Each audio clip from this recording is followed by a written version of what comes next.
সমস্ত কিছু ইউটিউবে আছে, সমস্ত কিছু ফেসবুকে আছে। উলামায়ে কেরামের পিছে আমাদের ঘোড়ার দরকার কি আছে? পীর মুরিদির দরকার কি আছে? ওয়াজ মাহফিলের দরকার কি আছে? নাউজুবিল্লাহ নাউজুবিল্লাহ। এই সমস্ত ধ্যান খেয়াল থেকে আল্লাহ তাআলা হেফাজত করুক। এই ধরনের চিন্তা ভাবনা যারা রাখে তাদের থেকেও আল্লাহ তাআলা হেফাজত করুক।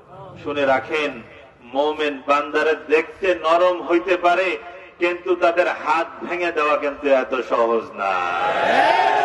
ফেরাউনও পারে নাই এদের হাত ভেঙে দিতে, নমরুদও পারে নাই হাত ভেঙে দিতে। এই মুমিন মুসলমানদের হাত নরম দেখা যায় যখন মুষ্টি করে শক্ত করে, যখন মুষ্টি করে শক্ত করে। সারা বাংলাদেশ কেন, সারা জগৎ মিলেও এই মুমিনদের, এই উলামায়ে কেরামদের হাত তোমরা ভাঙতে পারবা না। মনে রাখো মুসলমানেরা, এই মুসলমানদের রক্তের বদলা অন্য কারণে লাগবে না।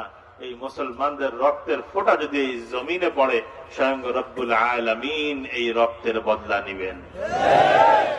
কথা কি সত্য না মিথ্যা? আজকে অনেক ধরনের অনেক ষড়যন্ত্র চলছে। ইহুদ, নাসারা, খ্রিস্টান, তাদের সর্বপ্রথম কাজ হলো যে উলামায়ে কেরাম থেকে, পীর সাহেবদের থেকে, সালেহ সুলাহা যারা আছে তাদের থেকে আওয়ামকে পৃথক করে দাও, তাদের থেকে আওয়ামকে দূরে সরায় দাও, তাদের থেকে আওয়ামের মধ্যে যে ভেজাল, যে সুসম্পর্ক আছে সেটাকে নষ্ট করে দাও। এটা হলো তাদের সর্বপ্রথম ষড়যন্ত্র।